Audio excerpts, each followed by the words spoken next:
Le fabricant de semi-remorques Manac s'inquiète pour ses travailleurs étrangers. Le resserrement récent des règles fédérales à propos de la main-d'œuvre étrangère temporaire engendre des coûts et fait craindre en tout cas la perte de travailleurs. Et les enjeux liés à la francisation ajoutent également au casse-tête du constructeur Beauceron de semi-remorques. Avec nous ce soir, Charles Duthil, président et chef de la direction de Manac. Bonsoir, M. Duthil. Bonsoir, ça va bien? Alors, ça va bien, ça va bien. Vous-même, comment ça va? Est-ce que les changements d'Ottawa affectent Manac? C'est un morceau de plus dans le casse-tête à opérer. C'est sûr que la réponse, c'est oui. C'est une question humaine, c'est une question d'affaires, bien entendu, pour nous. C'est une question financière pour les gens. Mais en premier, pour moi, le plus important, c'est le changement des règles pour les gens qu'on est allé recrutés, qu'on a invités, qui sont au Canada, qui s'attendaient de pouvoir rester. Puis maintenant que le renouvellement des permis de travail est quasiment impossible, c'est simplement pas correct, selon moi. Là. Et on parle de combien de travailleurs étrangers temporaires chez vous?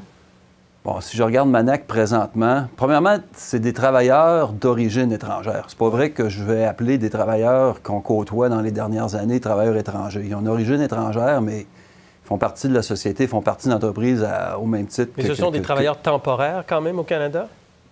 Des permis temporaires renouvelables. Ah oui, donc, on a des gens qui, ça fait 2 ans, 4 ans, 6 ans, qui sont avec nous, qui sont à risque de ne pas pouvoir renouveler leur permis de travail.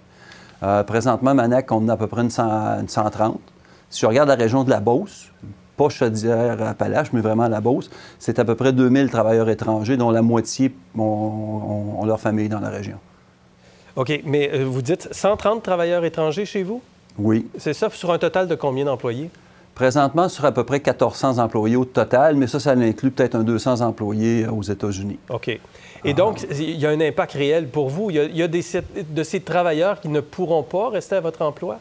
C'est sûr. C'est sûr que le renouvellement des permis présentement, dans l'année 2025 qui s'en vient, où on a une quarantaine, sont vraiment à risque. Ils sont vraiment à risque de ne pas pouvoir renouveler leur permis. Et on parle de gens... Et sur les 130, il y en a combien? Dans la 2025 à la date, on a à peu près une cinquantaine au travers des... Qui ne peuvent pas rester avec vous? Qui ne pourront pas rester avec nous si les règles ne changent pas au niveau des conditions de renouvellement de permis. Et est-ce qu'il est possible pour vous de trouver des travailleurs qui sont déjà ici et qui ont les permis nécessaires ou qui sont canadiens, par exemple, pour combler ces postes-là? Non, puis on n'a pas été recrutés à l'étranger par pur plaisir. Si je recule d'il y a 25 ans, on allait recruter à l'extérieur, mais c'était le Saguenay, c'était la Gaspésie. Dans les 10 dernières années, recruter à l'extérieur, c'est à l'extérieur du Canada. Il n'y a pas personne dans la région de Montréal qui veut venir travailler de soir dans une usine en Chaudière-Appalaches. Puis on parle de métiers. On parle de soudeurs, de peintres, d'électromécaniciens, de métiers qui font rouler l'économie du Québec. Puis la réponse, c'est non. Il n'y a pas de gens disponibles. S'il y en avait, on les aurait pris. S'il y en avait, des autres entreprises les prendraient. Est-ce que vous allez augmenter les salaires de tout le monde pour tenter de vous conformer aux nouvelles règles et garder finalement ces travailleurs-là? Bien, j'ose répondre, c'est impossible. Je veux dire, on a une convention collective mature avec les métallos qui sont un bon partenaire pour l'entreprise, ça fait une trentaine d'années. Nos travailleurs étrangers, nos travailleurs d'origine étrangère, ont exactement les mêmes conditions que n'importe qui, gérés par notre convention collective. On ne peut pas, en tant qu'entreprise, relever les salaires de tout le monde. On tombe non compétitif. Je veux dire, c'est un impensable. Vous allez faire quoi, M. Duthil? Sur certaines lignes de produits, on a la flexibilité qu'on a une usine dans le centre des États-Unis.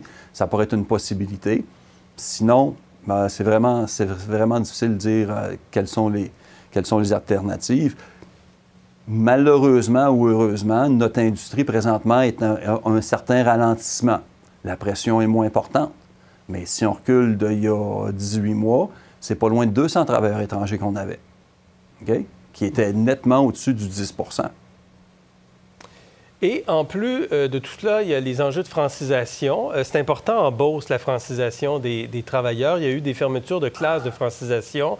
Et là, Québec ajoute 10 millions de dollars débloqués jeudi pour permettre la reprise des cours en Beauce en janvier. Ça se passe comment, la francisation des employés chez vous, chez Manac? On pensait que ça se passait bien, jusqu'à temps que les règles soient ajustées, français niveau 7. Mais j'ose dire qu'en région, si on quitte la région de Montréal, la francisation des travailleurs d'origine étrangère, si on prend un horizon long terme et non l'horizon d'une... Si on planifie pour une génération et non pour une prochaine élection, je ne suis pas politicien et je ne vais pas aller là-dedans, mais il n'y aura pas de problème de francisation dans la Beauce. C'est pas vrai qu'il y a des travailleurs étrangers, des 2000 Beaucerons d'origine étrangère présentement, qui ont des familles, qui ont des enfants. Peut-être qu'il y a encore des gens qui parlent principalement l'espagnol. Mais c'est pas vrai que leurs enfants ne parleront pas le même Beauceron que moi quand ils vont sortir du primaire. On va avoir plus de Québécois en région qui parlent français, on va avoir plus de francophones au Québec si on garde nos travailleurs d'origine étrangère dans les régions du Québec. Là, je parle de la Beauce, je pourrais parler du Saguenay, du Bas-Saint-Laurent, n'importe où. Il n'y a pas de problème de francisation à l'extérieur de la région métropolitaine, c'est sûr. Et tout ça, ça survient à un moment où vous venez d'obtenir un financement de 170 millions de dollars pour agrandir, pour moderniser vos installations. Qu'est-ce que vous faites avec ça? Qu'est-ce qui rend ce chantier-là nécessaire? Manac est sur le même site depuis 1967. Dans les 25 dernières années, on n'a pas rajouté de pieds carrés. On est entre une rivière et un côté de montagne et on devait absolument relocaliser les bureaux pour agrandir l'usine. On a un domaine d'activité où les semi-remorques, quand que excusez l'anglicisme, là, mais le layout de l'usine a été fait il y a à peu près 35-40 ans. Les unités avaient 45 pieds de long, on commence à produire du 60 pieds. Fait que ça prenait vraiment une modernisation. Puis il y a de l'équipement, il y a de l'automatisation qui rentre encore plus. On a déjà plusieurs cellules robotisées au niveau de la soudure dans l'usine, mais on ne modernise pas et on ne rentre pas des robots dans nos usines pour diminuer le nombre d'employés. On rentre la modernisation, les équipements pour soutenir les employés et augmenter la production. C'est comme ça qu'on crée de la richesse. Dernière question, M. Duthil.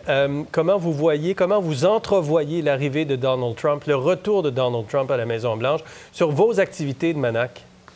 Combien de temps qu'on a pour la réponse?